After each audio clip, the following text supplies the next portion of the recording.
আইকে যাবি ভাই জান্নাতে নবীজির সাথে, ঘর বাড়ি ছেড়ে চলো মদিনাতে।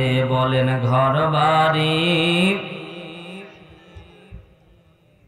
মদিনাতে যাবার পরে পা দুখানা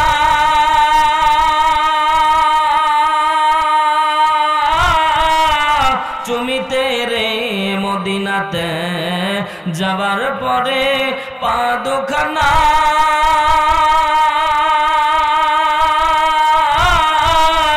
চুমিতে রে, মন পাখি তুই জড়িয়ে নিবি, প্রাণ পাখি তুই জড়িয়ে নিবি, কদম চুমিতে চুমিতে আইকে যাবি ভাই জান্নাতে নবীজির সাথে, ঘর বাড়ি ছেড়ে চলো মদিনাতে। বলেন ঘর বাড়ি ছেড়ে চলো। বিশ্বনবী আমার সাহাবীদেরকে ডাকতে বলেন, সাহাবীরা উহুদের ময়দানে তোমাদের যাওয়া লাগবে। বিশ্বনবী সাহাবীদেরকে নিয়ে যখন রওনা করলেন, আল্লাহ নবী সাল্লাল্লাহু আলাইহি সাল্লাম খেয়াল করে দেখলেন উহুদের ময়দানে যাওয়ার প্রাক্কালে আল্লাহ নবী পিছন থেকে খেয়াল করলেন, বিশ্বনবী খেয়াল করলেন আব্দুল্লাহ ইবনে উবাই ইবনে সুলুল নামের একজন মুনাফিক ছিল, চরম পর্যায়ের মুনাফিক ছিল। বিশ্বনবী যখন মদিনায় প্রবেশ করে, এই আব্দুল্লাহ ইবনে উবাই ইবনে সুলুল ওই সময় মদিনার মধ্যে সেই শাসন ক্ষমতা নেবে, কেবলমাত্র সে শপথ গ্রহণ করবে, এমন একটা টাইম। আল্লাহ নবী সাল্লাল্লাহু আলাইহি সাল্লাম মদিনায় যখন প্রবেশ করলেন, যতগুলি সাহাবী আগে আকাবার শপথ গ্রহণ করেছিল, আল্লাহ নবী সাল্লাল্লাহু আলাইহি সাল্লাম মদিনার আগমনের উদ্দেশ্য যখন সফল হয়ে গেল, আল্লাহ নবী মদিনায় প্রবেশ করবে, আল্লাহ নবীর সাহাবীরা আব্দুল্লাহ ইবনে উবাই ইবনে সুলুলকে আর শপথ বাক্য পাঠ করালেন না। বিশ্বনবী মদিনায় আসলে বিশ্বনবীকেই তারা নেতা বানায় ফেলবে। জোরে বলেন আল্লাহু আকবার। বিশ্বনবী আমার যখন মদিনায় প্রবেশ করলেন, আব্দুল্লাহ ইবনে উবাই ইবনে সুলুলকে যখন তার শপথ বাক্য পাঠ না করল, উবাই ইবনে সুলুল এখন নেতা হতে পারল না। বলেন তো উবাই ইবনে সুলুলের মনটা খারাপ না ভালো? আসতে বলেন। উবাই ইবনে সুলুল এমন পরিমাণে নিজেকে কোন রকমের সান্ত্বনা দিতে পারতেছে না। উবাই ইবনে সুলুল ডাকতে বলতেছে, কি এমন ঘটে গেল? আমি কেবলমাত্র নেতা হব ভাব তৈরি হয়েছিল, আর এমন সময় আমার ক্ষমতা চলে গেল। কথা বলেন ঠিক কিনা? অনেক পাতি নেতা আমাদের সময়ের মধ্যে, দিনাজপুরের মধ্যে অনেক পাতি নেতা বলেছিল 41 সাল পর্যন্ত থাকবো। কথা বলেন ঠিক না বেটি? 41 সাল পর্যন্ত থাকবো, কিন্তু আল্লাহ রাব্বুল আলামিন এমন ভাবে নৌকা ডুবাইলো ভাই, নাম নেওয়ার লোক খুঁজে পাওয়া যায় না। কথা আসতে বলেন ঠিক না বেঠি? সম্মানিত মায়ের আমার, গভীর মনোযোগ দেন। বিশ্বনবী আমার যখন চলে আসলেন, আব্দুল্লাহ ইবনে উবাই ইবনে সুলুল চিন্তা করে দেখলো, এখন যদি আমি এদের বিরোধিতা করি, সাহাবীদের বিরোধিতা করি, তাহলে আমি টিকতে পারবো না। তাহলে কি করণীয়? এই জন্য মনে মনে দ্বিমুখিতা অবলম্বন করলো। মনে মনে বিশ্বনবীর হাতে হাত রেখে কালিমা গ্রহণ করলো, যাতে করে আল্লাহ নবীর সাহচর্যে থাকা যায়। আর আল্লাহ নবী সাল্লাল্লাহু আলাইহি সাল্লামের সাহচর্য থাকার ফলে আল্লাহ নবীর যত প্রকার গোপন তথ্যগুলি সে পাবে, বিশ্বনবীর বিরুদ্ধে সে সশস্ত্র সংগ্রাম তৈরি করবে, গোপনভাবে আল্লাহ নবীকে মারার চক্রান্ত গ্রহণ করবে। বিশ্বনবীকে মারা পর্যন্ত আব্দুল্লাহ ইবনে উবাই ইবনে সুলুল নিজেকে ক্ষান্ত করতে পারে না। মুসলমান ভাইরা আমার, গভীর মনোযোগ দেন। এমনি এমনি আল্লাহ রাব্বুল আলামিন আসমান থেকে ফরমান জারি করে মুনাফিকদের সর্দারটাকে বানায় নাই, এমনি এমনি বানায় নাই। মুসলমান একটু চিন্তা করে দেখেন, কত বড় শয়তান হয়ে এমন কাজ করতে পারে। একটা জিনিস মনে রাখবেন মুসলমান, ইসলামের ক্ষতি যত না ইহুদি খ্রিস্টান করবে, তার থেকে দ্বিমুখিতা এই মুনাফিকেরাই বেশি ক্ষতি করে। কথা জোরে বলেন ঠিক না বেঠিক? কারণ ততক্ষণ পর্যন্ত মসজিদের মুসল্লিদের জুতা চুরি করা যাবে না, যতক্ষণ পর্যন্ত নামাজি না সাজা যাবে। কথা ঠিক না বেঠিক? আপনি কোশ্চিন কালেও জুতা চুরি করার জন্য আপনি দাঁড়ায় থাকবেন, নামাজে দাঁড়াবেন না, এমনটা কিন্তু হবে না। বরঞ্চ নামাজে দাঁড়াবেন, সুবহানা রাব্বিয়াল আলা। চোর চিন্তা করবে কোন জুতা দোরা ভালা, তাড়াতাড়ি নিয়ে পালা, এটাই তার চিন্তা। কথা বলেন ঠিক না বেঠিক? মুসল্লি সাজতে হবে, ইমান বাঁচানোর জন্য মুসলমান বলতেছি দ্বিমুখিতা অবলম্বন করা যাবে না। যদি জীবন চলে যায় তাও ইসলামী আন্দোলনের পক্ষেই নিজের জীবন উৎসর্গ করা লাগবে। বাতিলের কাছে আগেও মাথা নত করা যাবে না। ভবিষ্যতে যদি জীবন চলে যায় তারপরও বাতিলের কাছে আমরা মাথা নত করব না। কথা বলেন ঠিক না বেঠিক? মুসলমান ভাইরা আমার গভীর মনোযোগ দেন। বিশ্ব নবী সাল্লাল্লাহু আলাইহি সাল্লাম যখন মদিনায় প্রবেশ করলেন, আব্দুল্লাহ ইবনে উবাই ইবনে সুলুল বিশ্ব নবীর হাতে হাত রেখে কালিমা পড়ল ঠিকই, কিন্তু আব্দুল্লাহ ইবনে উবাই ইবনে সুলুলের মনে মনে চিন্তা করেছিল কিভাবে আল্লাহর নবীকে মদিনার থেকে সরানো যায়, কিভাবে আল্লাহর নবীকে মারা যায়। এইরকম চিন্তাধারা নিয়ে আব্দুল্লাহ ইবনে উবাই ইবনে সুলুল চলতো। বিশ্ব নবী যখন বদরের ময়দানে বদরের যুদ্ধে যখন বিজয় লাভ করলেন, বদর থেকে উহুদের প্রান্ত খুব একটা লম্বা সময় যায় না। মুসলমান কোন রকমের হাড্ডি কায়, কোন রকমের মেরুদণ্ড, কোন রকমের সোজা করে দাঁড়াতে না দাঁড়াতেই যুদ্ধের দামামা যখন বেজে গেছে, আল্লাহ নবী সাল্লাল্লাহু আলাইহি সাল্লাম খেয়াল করে দেখলেন, সাহাবীদেরকে বললেন, সাহাবীরা বায়াত গ্রহণ করো, যুদ্ধের ময়দানে যাওয়া লাগবে, যুদ্ধ করব, হয় আল্লাহর রাস্তায় শহীদ হব, না হলে জীবন চলে যাবে, কিন্তু আল্লাহর জমিনে আল্লাহর দ্বীন বাস্তবায়নের জন্য আমাদের জীবনকে উৎসর্গ করে দেওয়া লাগবে। সাথে সাথে সাহাবায়ে কেরামরা বায়াত গ্রহণ করলেন, নবীজি জীবন দিয়ে দেব, তবু বাতিলের কাছে মাথা নত করব না। ওগো নবীজি, উহুদের ময়দানে আপনি আমাদেরকে নিয়ে যান, নবীজি আমরা জীবন দিব, তবু বাতিলের কাছে মাথা নত করব না। জোরে একবার বলেন আল্লাহু আকবার। বিশ্ব নবী সাহাবীদেরকে নিয়ে রওনা দিয়ে দিলেন। সাথে সাথে পিছন থেকে আব্দুল্লাহ ইবনে উবাই ইবনে সুলুল মানুষের কান পড়া শুরু করে দিল, তোমরা কি জানো কাফেরদের সংখ্যা কত? বলে কত? বলে 3000। তারা কিন্তু পুরাই 3000 কিন্তু যুদ্ধরত সৈনিক, তারা তোমাদেরকে ধরবে, কচুকাটা করে মারবে। এমন চিন্তাধারা 16 বছর আমাদের মতো অনেক মুনাফিক ছিল, কান পরা দিত 41 সাল পর্যন্ত থাকবে, এদের সাথেই থাকা লাগবে, না থাকলে কিন্তু তোমার শরীর বাঁচবে না। এই জন্য পানি যেদিকে ছাতা সেদিকে নিয়ে আমরাও দৌড়াইতাম। এরাই হচ্ছে অরিজিনাল মুনাফিক। কথা বলেন ঠিক কিনা? মুসলমান ভাইরা আমার গভীর মনোযোগ দেন। শুধুমাত্র ইতিহাস 1500 বছর আগের ইতিহাস, শুধুমাত্র আজকে থেকে 1500 বছরের ইতিহাস আপনারা ভুলে গেলে চলবে না। ও যেন ইতিহাস রচনা করে দিয়ে গেছে, আর বাস্তব নমুনা যেন আমরা দেখতে পাচ্ছি। কথা জোরে বলেন ঠিক না বেঠিক? মুসলমান ভাইরা আমার হযরতে বিশ্ব নবী সাহাবীদেরকে নিয়ে যখন রওনা দিলেন, এমনিতেই সাহাবীরা দুর্বল ছিল, সাহাবীরা অনেক মদিনার সাহাবীরা যুদ্ধ কি জিনিস জানতো না, যুদ্ধ কি জিনিস তারা বুঝতো না। তারপরে ইমানি বলে বলিয়ান হয়ে তারা যুদ্ধের ময়দানে যাচ্ছিল। এমন সময় আব্দুল্লাহ ইবনে উবাই ইবনে সুলুল যখন কান পড়া দেওয়া শুরু করে দিল, তাফসীর খুলে দেখেন সূরা তাওবার ভিতরে আল্লাহ রাব্বুল আলামিন এদের সম্পর্ক ছিদ্র করার ব্যাপারে আল্লাহ রাব্বুল আলামিন ডাইরেক্ট আল্লাহ রাব্বুল আলামিন কোরআনের মধ্যে আয়াত নাজিল করে জানায় দেয়, দুনিয়ার মানুষেরা বুঝতে হবে, দুনিয়ার মানুষ বুঝতে হবে। আল্লাহ রাব্বুল আলামিন আসমান থেকে মুনাফিকদের জন্য স্পষ্টভাবে আয়াত নাজিল করে জানায় দিয়েছে, যারা দ্বিমুখিতা অবলম্বন করেছে এরা কোনোদিন জান্নাতে প্রবেশ করবে না। আবু জেহেলের ব্যাপারে এত লম্বা কথা বলা হয় নাই, কাফেরদের ব্যাপারে এত কড়া কথা বলা হয় নাই, মুশরিকদের ব্যাপারে এত কড়া কথা বলা হয় নাই। কাফেরেরা জাহান্নামে যাবে, মুশরিক জাহান্নামে যাবে, বেদিন যারা দিন গ্রহণ করে নাই এরা জাহান্নামে যাবে। আল্লাহর নবী কারো ব্যাপারে বলে নাই এরা জাহান্নামের নিম্ন দেশে থাকবে। কিন্তু আল্লাহ রাব্বুল আলামিন কোরআনের মধ্যে সূরা নিসার 65 নম্বর আয়াতের মধ্যে আল্লাহ রাব্বুল আলামিন ডাক দিয়ে বলে, ইন্নাল মুনাফিকিনা ফিদ দারকিল আসফালি মিনান নার, জাহান্নামের নিচু অংশের মধ্যে মুনাফিকেরা থাকবে। তার মানে তাদের আযাবের তীব্রতা বোঝানোর জন্য আল্লাহ রাব্বুল আলামিন বুঝিয়েছে জাহান্নামের নিচে যে জায়গায় তাপ দেওয়া হয় ওই জায়গায় বেশি কিন্তু আযাব। কথা বলেন ঠিক না বেঠিক? মুনাফিকি স্বভাব বাদ দেওয়া লাগবে মুসলমান। গভীর মনোযোগ দেন।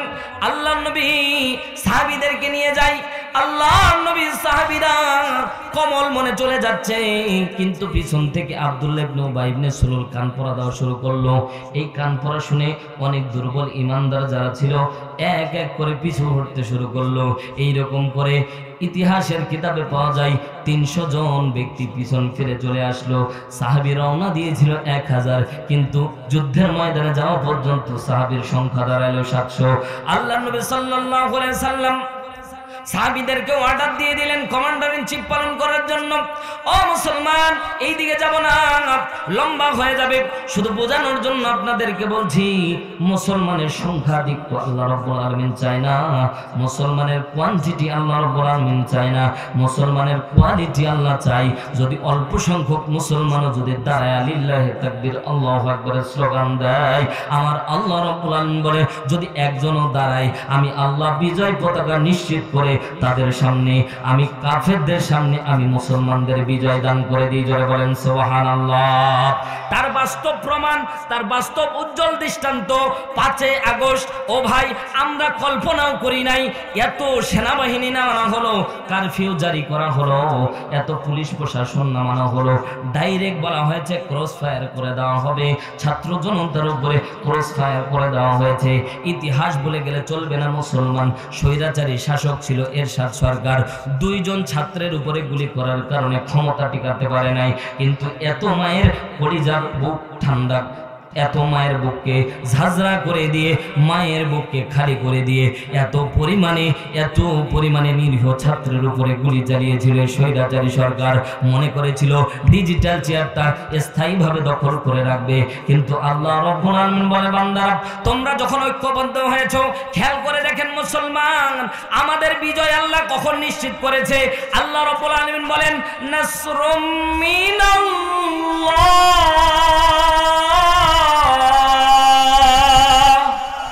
আল্লাহ রাব্বুল আলামিন বলেন নাসরুম মিনাল্লাহ ওয়া ফাতহুন করিব। আল্লাহ রাব্বুল আলামিন বলেন আমার সাহায্য অতি নিকটে। ওয়া বাশশিরিল মুমিনিন, হাবিব মুমিনদেরকে আপনি সুসংবাদ দান করেন। এ মুসলমান, এমনি এমনি বিজয় আল্লাহ দান করে নাই। গোটা বাংলাদেশের মানুষ যখন ঐক্যবদ্ধ হয়েছে, গোটা বাংলাদেশের মানুষ যখন একমত পোষণ করেছে, এই স্বৈরাচারী শাসককে আর আমরা দেখতে চাই না, তখনই আল্লাহ বিজয় নিশ্চিত করেছে। কথা বুঝে থাকলে জবাব দেন, ঠিক না বেঠিক?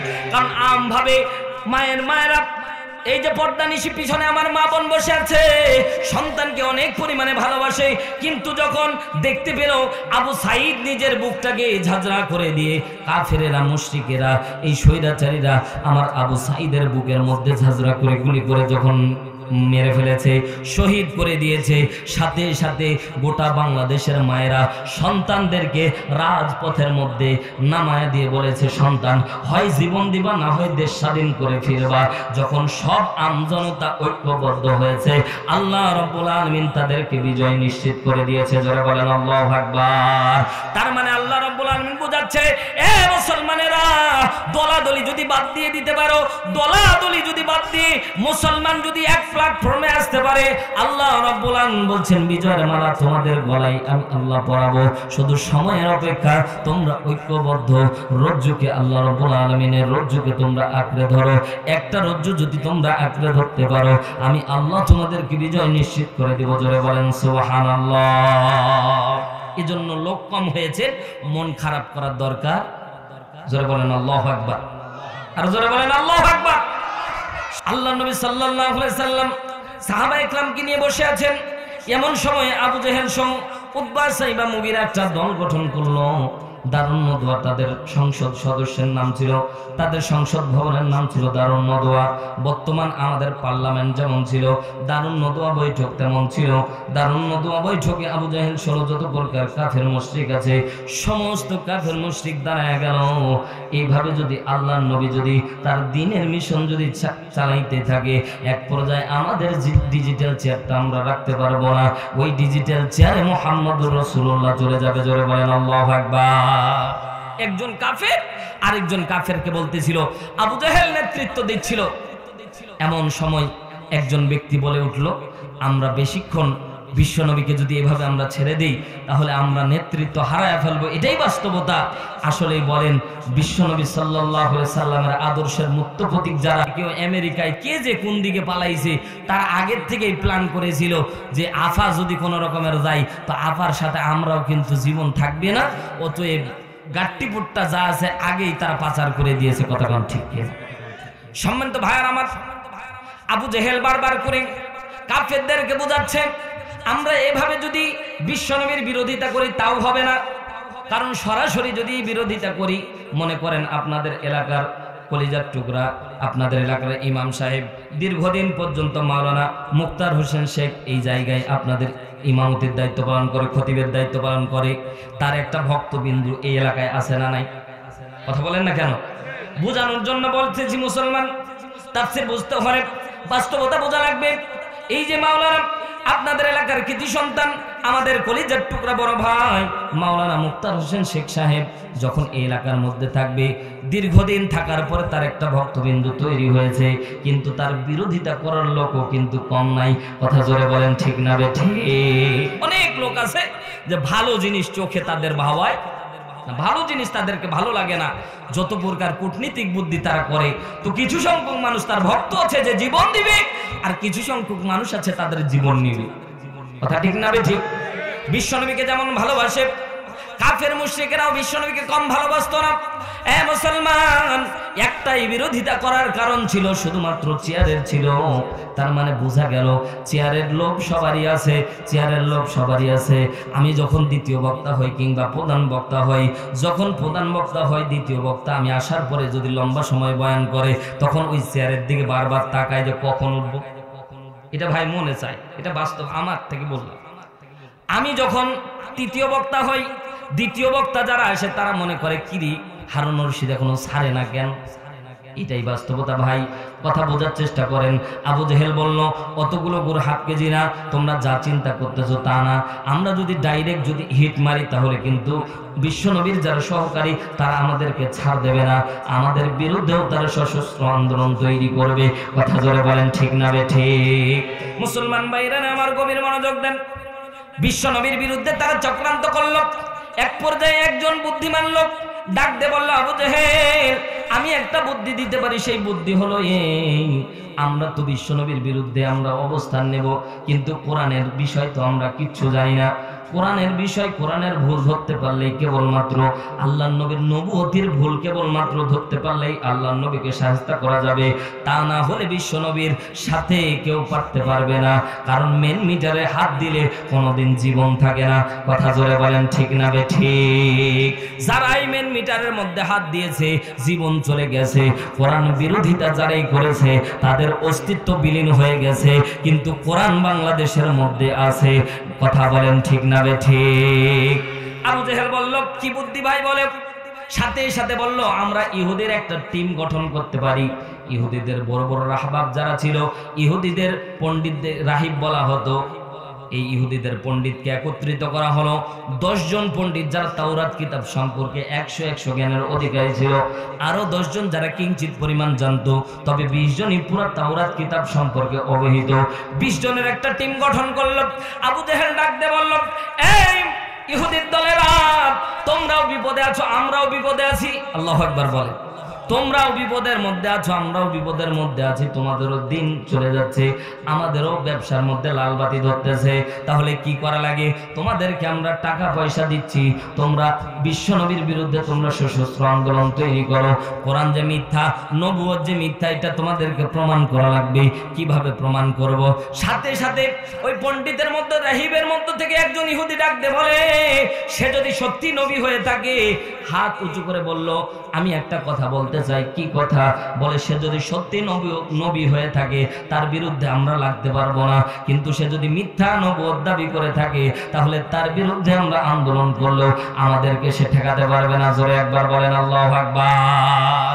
কারণ তাওরাত কিতাব সে জানে যে নবী মুসার সঙ্গে ফেরাউন লেগেছিল, টিকতে পেরেছিল। আসতে বলবে না, টিকতে পেরেছিল।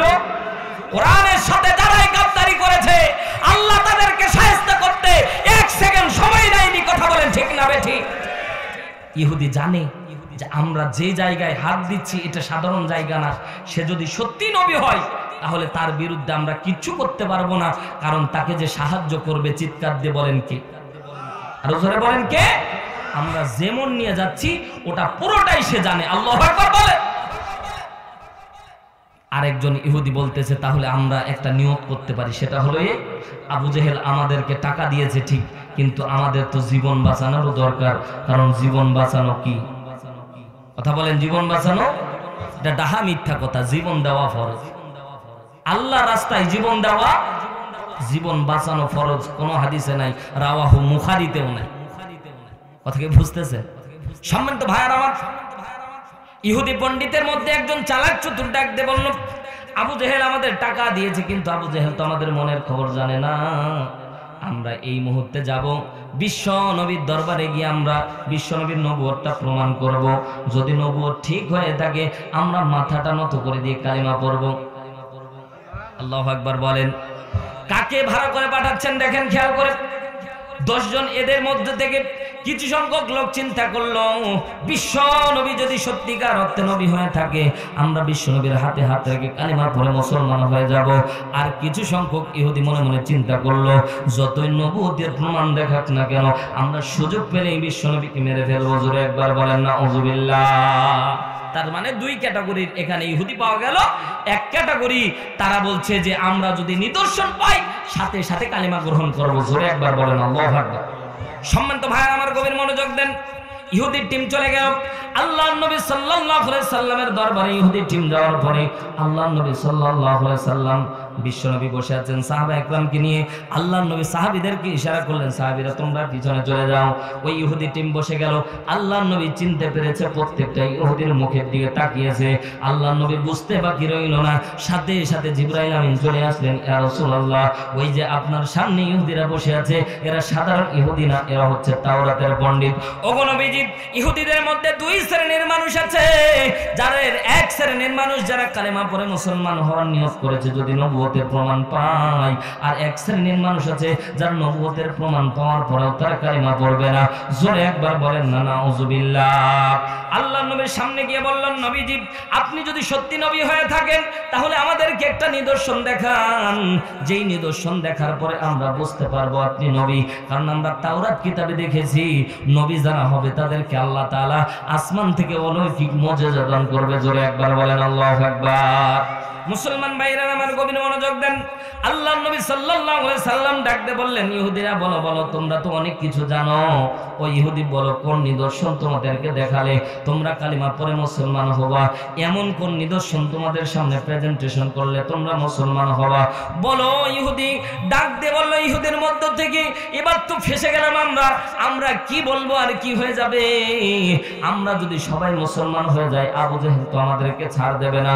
কিন্তু কিছু সংখ্যক ইহুদি মনে মনে চিন্তা করতেছে, আজকে যদি নবুয়তের প্রমাণ পাই কালেমা পড়ে মদিনাওয়ালার হাত মক্কাওয়ালার হাতটা ধরে জান্নাতি বাসিন্দা হয়ে যাব। জোরে একবার বলেন না সুবহানাল্লাহ।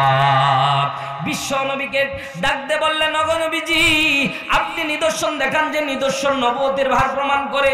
সাথে সাথে আল্লাহর নবী সাল্লাল্লাহু আলাইহি সাল্লাম ডাক দিয়ে বললেন, ইহুদিরা রে বলো বলো কোন নিদর্শন দেখালে তোমরা কালিমা পড়ে মুসলমান হবা? তাফসিরে আশুর আল্লামা ইবনে আশুর রাহমাতুল্লাহ আলাইহি তিনি তার তাফসির গ্রন্থের মধ্যে উল্লেখ করে, ভাই গাজাখুরি গল্প বলতেছি না, সারা নজর খুলে দেখবেন সূরা আলে ইমরান 21 নম্বর আয়াত। বিশ্ব নবী আমার ডাক দিয়ে বললেন, ওরে ইহুদির দল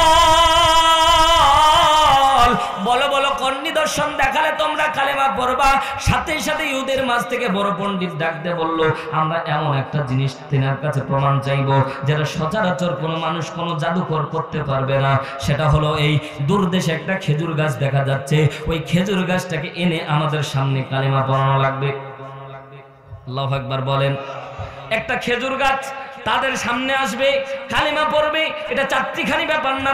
মুসলমান গাজাখুরি গল্প না, তাফসিরে আশুর আল্লামা ইবনে আশুর রাহমাতুল্লাহ আলাইহি লেখেন, বিশ্বনবী সাল্লাল্লাহু আলাইহি সাল্লাম সাথে সাথে 2 রাকাত নামাজের জন্য দাঁড়িয়ে গেলেন। রব্বে কারীম আল্লাহকে ডাক দিয়ে বলছেন, আল্লাহ আমার কোনো শক্তি নাই, আমার কোনো শক্তি নাই।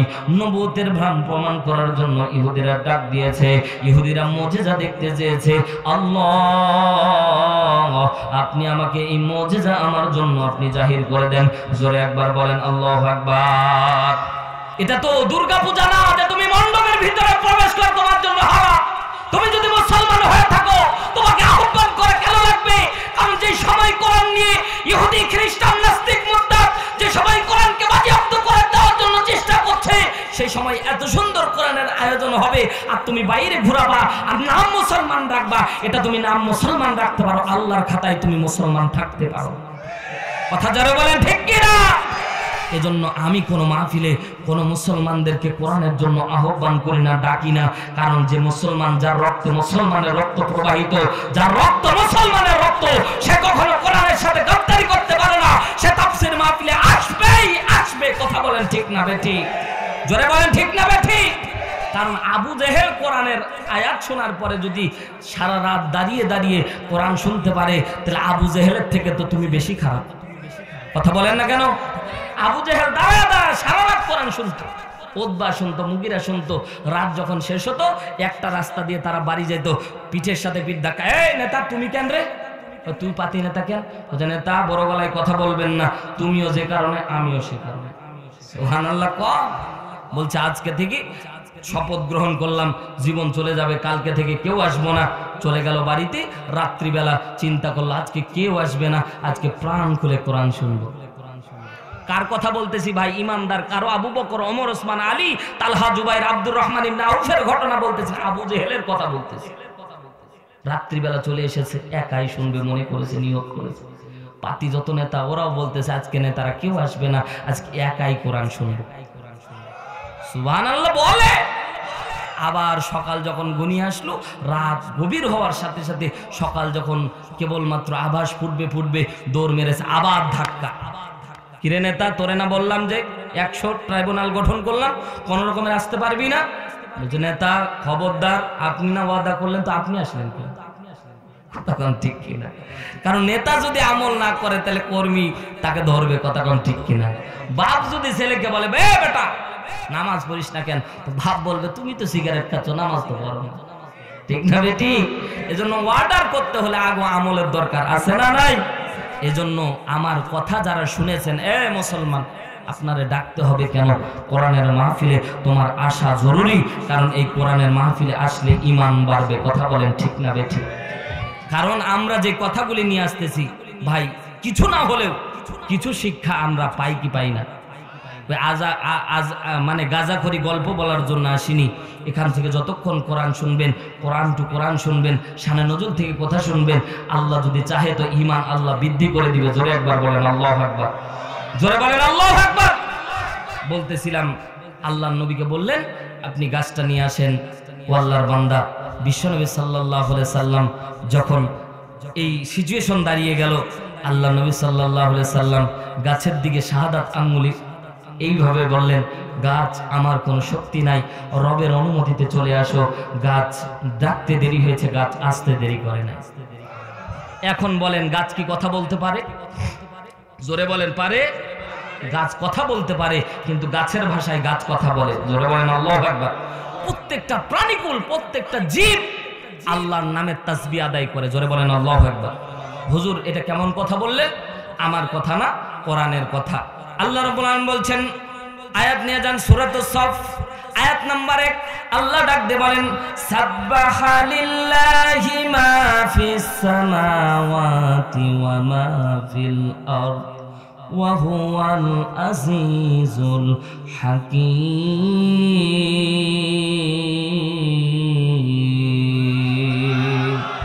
আল্লাহ তাআলা বলছেন সাব্বাহা ইউসাব্বিহু ফাহুয়া তাসবিহু। আল্লাহ বলছেন সাব্বাহা তাসবিহ পাঠ করে, লিল্লাহি কার? জোরে জোরে বলেন কার? আল্লাহ বলছেন সাব্বাহা তাসবিহ পাঠ করে লিল্লাহি আমি আল্লাহ, মা যা ফি মধ্যে সামাওয়াতি আসমান ওয়া মা ফিল আরদ জমিনের মধ্যে যা কিছু আছে। বাদ আছে ভাই কিছু? জোরে বলেন বাদ আছে কিছু? আয়াতের তাফসীরে ঢোকা লাগবে না, আয়াতই ব্যাখ্যা দিয়ে দিচ্ছে। আল্লাহ বলছেন সামাওয়াতি ওয়া মা ফিল আরদ, এবং যা জমিনের মধ্যে বিচরণশীল যা কিছু আছে সব রবের তাসবিহ পাঠ করতেছে। রবের তাসবিহ যে পাঠ করতে পারে সে কথাও বলতে পারে। এ মুসলমান গভীর মনোযোগ দেন, এই গাছ কথা বলতে পেরেছিল কি পারে নাই?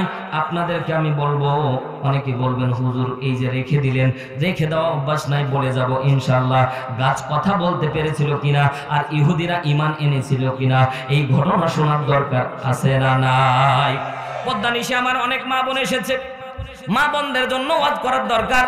কারণ বর্তমান সময়ে মা বোন যদি ভালো থাকে তাহলে আমরা ভালো। আস্তে কন, আস্তে কন, জোরে বলেন ঠিক না বেঠিক? কারণ মা বোন যদি অশান্তিতে রাখে ভাই, বাইরে যত আপনার কোটি টাকা থাক, আপনি শান্তিতে থাকতে পারবেন? কথা বলেন শান্তিতে থাকতে পারবেন? এই যে আব্দুল আলিম ভাই নিচে বসে আছে ভাই, আমরা একদিন সানন্দা না কোন হোটেলে জানি আমরা বসলাম, ভাই নিয়ে গেল, তো যাই দেখতেছি ফুল এক ফ্যামিলি নিয়ে একজন বসে আছে। পুরা ফ্যামিলির লোকজন ওইখানে সেলফি তুলতেছে, খাচ্ছে দাচ্ছে, ঘুরে বেড়াচ্ছে। আর ওই মুরব্বীকে দেখলাম এইরকম হেলান দিয়ে নীরব ভূমিকা পালন করে নাক ডেকে ঘুমাচ্ছে। পরে জিজ্ঞাসা করলাম, মুরব্বী খুব আরামে আছেন দেখতেছি। বলছে, হুজুর অনেক টাকা, ওই জায়গায় ভাই বসে থাকলেও বিল কষে, ঠিক না? বসে থাকলেও বিল কষে। এতগুলো ফ্যামিলির লোকজন এসে আরামে আপনি ঘুম পারেন কেমন? এত টাকা আপনি পান কোথায়? কয়, ভাই হুজুর ভাই একটা সত্য কথা কই, আমি সারা সপ্তাহে বাড়ির মধ্যে কোনোদিন শান্তি পাই না।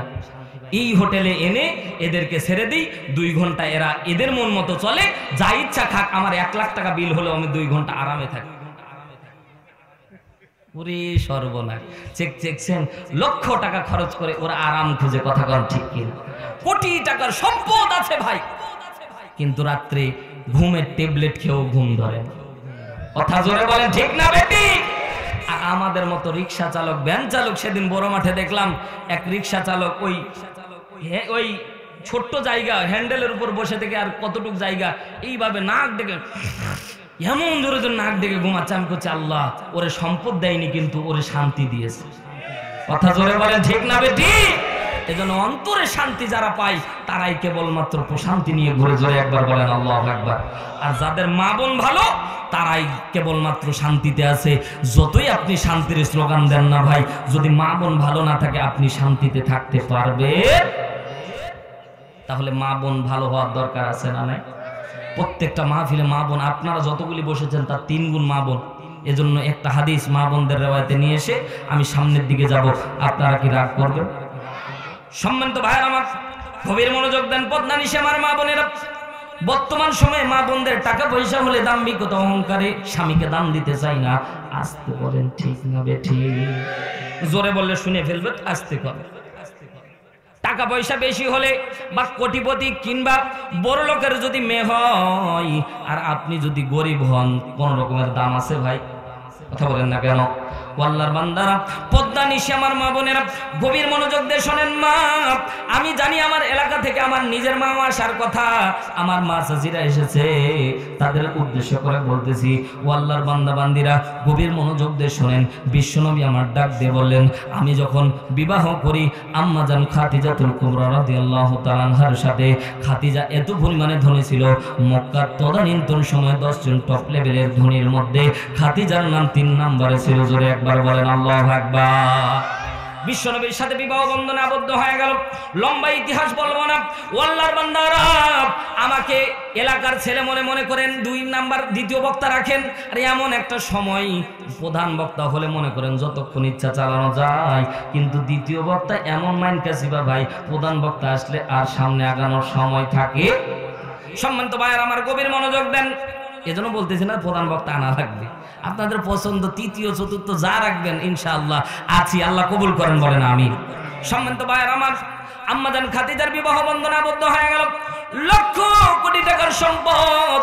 আম্মাজান খাদিজার কোনোদিন দাম্ভিকতা ছিল না, অহংকার ছিল না।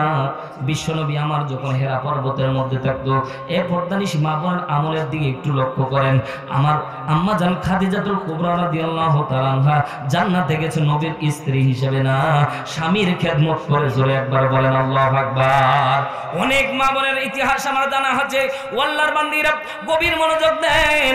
আম্মাজান খাদিজাতুল কুবরা রাদিয়াল্লাহু তাআলা আনহা, বিশ্বনবী যখন হেরা পর্বতের মধ্যে ছিলেন, এখানে হাজি আছেন কে কে? একটু হাত জাগান তো, হাত খাড়া করেন একটু, কারণ এরা হচ্ছে বরকত, হজ করে এসেছেন। হাজি কারা কারা? মাশাআল্লাহ, আলহামদুলিল্লাহ। আপনাদেরকে আমি লক্ষ্য করে বলতেছি, হেরা পর্বতে যখন উঠেছিলেন বলেন ক্লান্ত কম না বেশি? খালি বেশি। আমাদের মতো তাগড়া যুবক 2 বার করে পানি খাওয়া লাগে, খেজুর খাওয়া লাগে শক্তি যোগান দেওয়ার জন্য। এখন তো ভাই সিঁড়ি, পাথর কেটে কেটে সিঁড়ি বানানো হয়েছে। তদানীন্তন সময় কোনো সিঁড়ি ছিল না, পাথরের চাপ দিয়েছিল। আম্মাজান খাদিজাতুল কুবরা রাদিয়াল্লাহু তাআলা আনহা, বিশ্বনবীর উপর যখন ওহী নাযিল হয়, আম্মাজান খাদিজা 2 বার বিশ্বনবীর জন্য খাদ্য খাবার নিয়ে হেরা পর্বতের মধ্যে যেত। জোরে একবার বলেন আল্লাহু আকবার। আল্লাহর নবী একদিন খাদিজার পায়ের দিকে লক্ষ্য করে দেখলেন, মা খাদিজার পাগুলি ফুলে ফুলে গেছে। কারণ ওই জায়গায় রেগুলার যদি একজন হাজি, আমার ব্যক্তিগত মত, একজন হাজি যদি দিনে 2 বার উঠে, ওরে যদি 1 লাখ টাকা দেন, ও 3য় বার উঠতে চাইবে। ঠিক না হাজি সাহেব? কথা সত্য না? এত কষ্ট লাগে, 2.5 ঘন্টা লাগে, এত কষ্ট লাগে। আম্মাজান খাদিজা 2 বার উঠে আল্লাহর নবী একদিন ডাকতে বললেন, খাদিজার পায়ের দিকে লক্ষ্য করে দেখলো খাদিজার পা গুলি ফুলে ফুলে গেছে। ও পর্দানিশী মা বোনেরা, কি এমন খেদমত স্বামীর জন্য করেছো? অনেক মা বোন অভিযোগ দেয়, হুজুর আমার স্বামীটা আমারে মার দেয়, অত্যাচার করে। হুজুর আমার স্বামীর বিরুদ্ধে একটু আপনার বিরুদ্ধে অভিযোগ দিচ্ছি, আল্লাহর কসম করে বলছি আপনার স্বামী কিন্তু ফেরাউনের থেকে খারাপ ছিল না। কথা বলেন না? আপনারা কি রাগ করতেছেন? ও মা বোনেরা, স্বামীর ব্যাপারে অভিযোগ দেওয়া যাবে না। স্বামী তোমাকে যেভাবে প্রোটেক্ট করবে সেভাবে শুনতে হবে। তাই বলে স্বামী হিসেবে আপনি স্ত্রীর উপর অত্যাচার করা যাবে না। ইন্নাল্লাহা লা ইয়াজলিমু মিসকালা যাররা। আল্লাহ রাব্বুল আলামিন আপনাকে আমাকে দিয়েছে পৃথিবীর মধ্যে একজন আরেকজনের লেবাস হিসেবে, একজন আরেকজনের ভালোবাসার জায়গা থেকে একজন আরেকজনকে যখন ভালোবাসবেন, সংসারটা যিনি শান্তিময় করে দিবেন তিনি কে? চিৎকার দিয়ে বলেন না তিনি কে? আম্মাজান খাদিজার পায়ের দিকে লক্ষ্য করে ডাকতে বললেন, ও আমার স্ত্রী, এত কষ্ট করে 2 বার করে আসার কি দরকার? তুমি একদিন খাবার দিবা, 3 দিন না আসলেও হবে। জোরে বলেন না আল্লাহু আকবার। আম্মাজান খাদিজা, পর্দানিশী মা বোনেরা গভীর মনোযোগ দিয়ে শোনেন, পর্দানিশী মা বোনেরা গভীর মনোযোগ দিয়ে শোনেন। আম্মাজান খাদিজা ডাক দিয়ে বলেছেন, নবীজি আপনি যতক্ষণ পর্যন্ত না খান ততক্ষণ পর্যন্ত আমি খাদিজার গলদ দোকানে কোনো খাদ্য খাবার ঢোকে না। জোরে একবার বলেন না আল্লাহু আকবার। আম্মাজান খাদিজার ইতিহাস পড়ে দেখেন, 40 কেজি সোনা ছিল। আল্লাহু আকবার বলে। এই বাংলাদেশ 3 বার কিনা যাবে ভাই। 40 কেজি সোনা ছিল। এত বড় মহিষী, মক্কার তদানীন্তন টপ 10 এর ভিতরে 3 নাম্বার, যার নাম সাধারণভাবে নিয়েন না। এত বড় ক্ষমতাশীল, এত বড় সম্পদশালী মহিলা ডাকতে বলছেন, নবীজি আপনি যতক্ষণ পর্যন্ত না খান ততক্ষণ পর্যন্ত আমি খাদিজার গলা দিয়ে খাদ্য নামে না। এজন্য আগে আপনার মুখে আমি খাদ্য তুলে দেই, তারপর আমি খাদিজা খাই। জোরে একবার বলেন আল্লাহু আকবার। পর্দানিশী মা বোনেরা, সংসারে অশান্তি, একটা আমল শুরু করো। খাদিজার থেকে আজকে 3টা আমল এই জায়গায় আপনাদেরকে বলবো। 1 নম্বর আমল, স্বামীকে আগে খাওয়াবেন, তারপরে আপনি খাবেন। বরকত যিনি দান করবেন তিনি কে?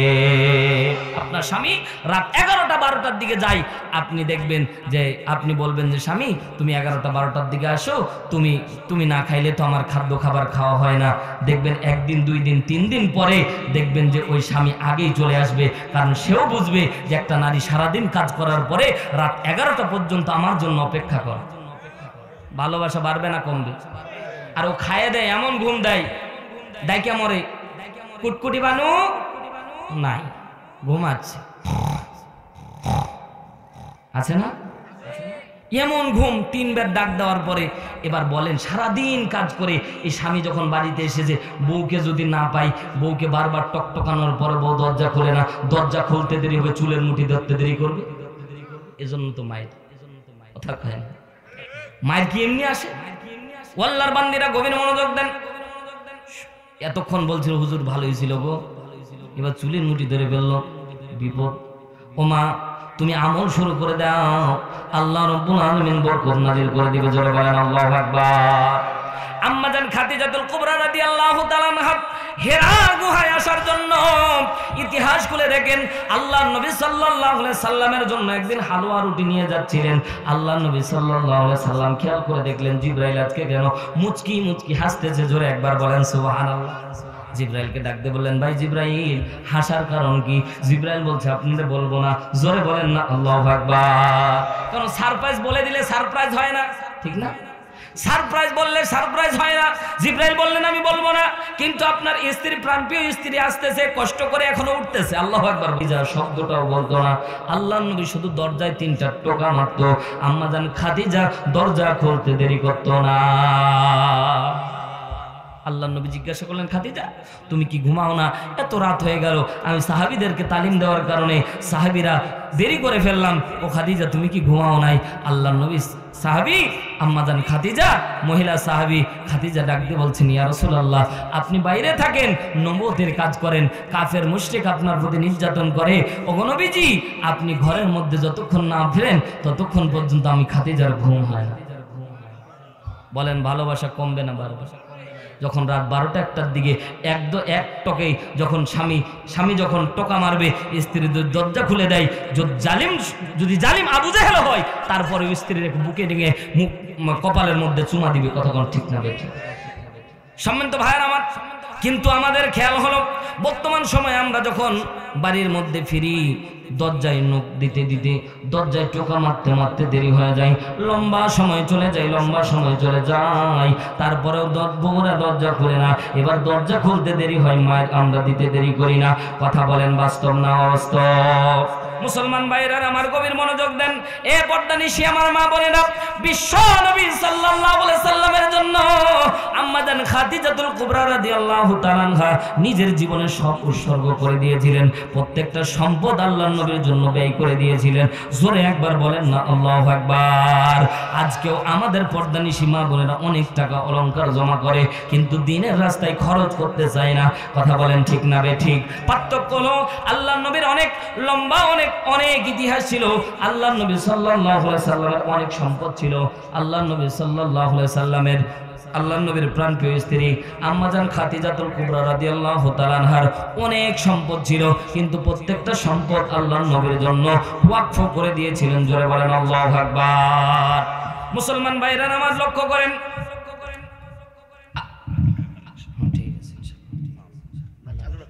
আল্লাহর নবী সাল্লাল্লাহু আলাইহি সাল্লামের ইসলামের জন্য আম্মা জান খাদিজাতুল কুবরা রাদিয়াল্লাহু তাআলা আনহা নিজের সমস্ত সম্পত্তি দ্বীনের জন্য ব্যয় করে দিয়েছিল। জোরে বলেন না আল্লাহু আকবার। খাদিজা যেদিন মৃত্যুবরণ করে, ভাই সময় নাই, সংক্ষিপ্ত করে পর্দানিশী মা বোনেরা গভীর মনোযোগ দিয়ে শোনেন। মা টাকা দেওয়া লাগবে এমনটা না, কিন্তু আম্মা জান খাদিজার দিকে লক্ষ্য করে দেখেন। আম্মা জান খাদিজার টপ 10 লেভেলের 3 নম্বরে যার নামটা ছিল, এই খাদিজা ইসলামের জন্য সমস্ত সম্পদ ব্যয় করে দিয়েছিল। আম্মা জান খাদিজার পুরো সম্পদ দিয়ে আল্লাহর নবী যখন কোনো গোলাম যখন আজাদ করা লাগতো, আল্লাহর নবী খাদিজার দিকে হাতটা বাড়ায় দিত, এ খাদিজা, আমার অমুক সাহাবীকে কাফেরেরা কষ্ট দিচ্ছে, তাকে আজাদ করা লাগবে। বলে কত লাখ টাকা লাগবে? বলে 10 লাখ টাকা। বলে অমুক গহনা আছে, এত ভরি সোনা দিয়ে দিলাম। আল্লাহু আকবার বলেন।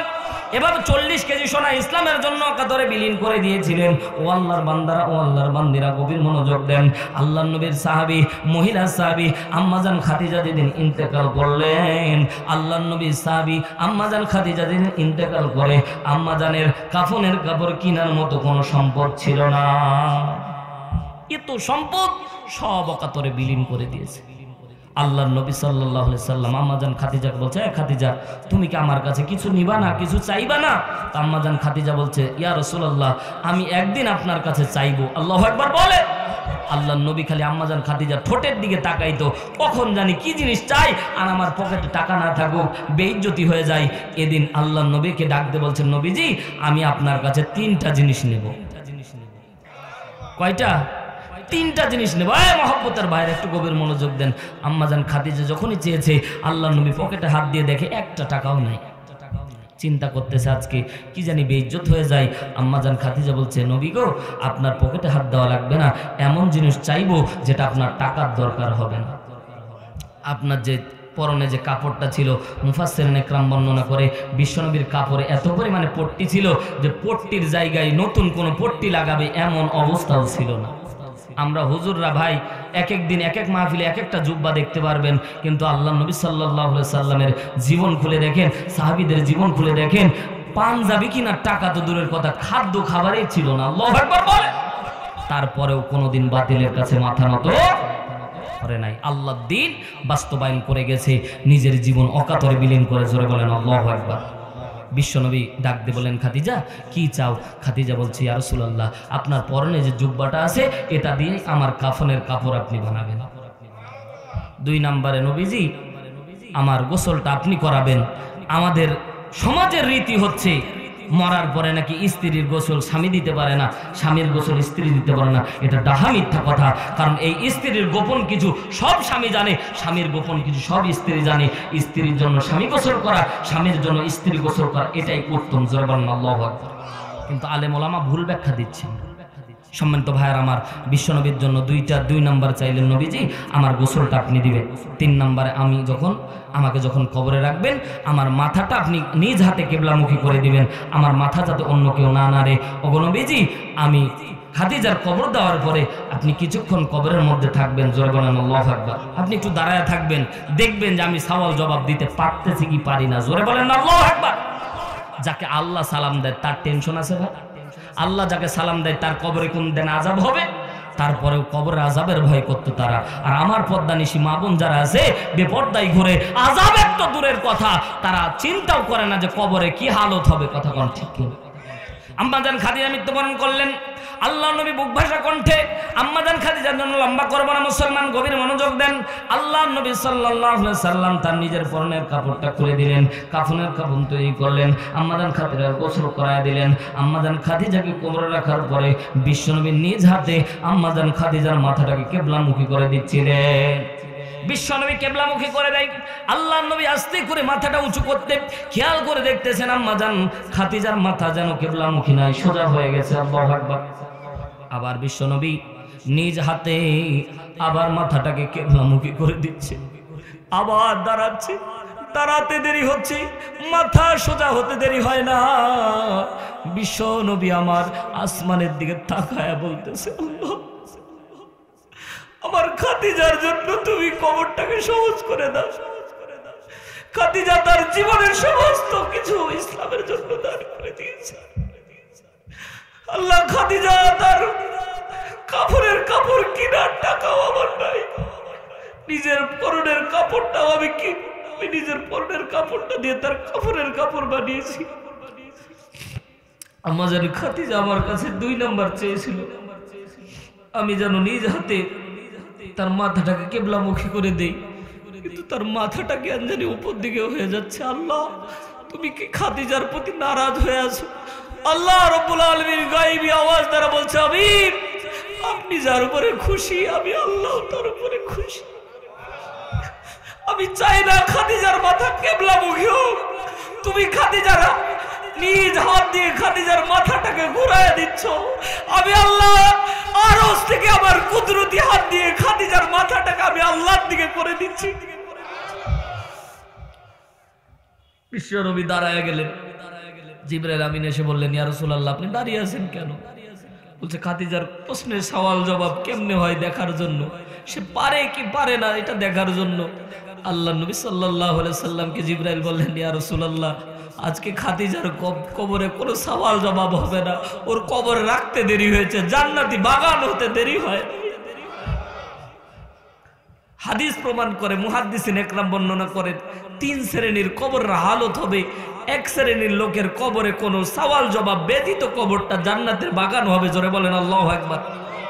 হাদিস মুসনাদ আহমদ 1852 নম্বর। আমি আমার গাজাখুরি গল্প বলতেছি না। মুসনাদ আহমদ 1852 নম্বর হাদিস বারা ইবনে আযিব রাদিয়াল্লাহু তাআলা বর্ণনা করতেছেন।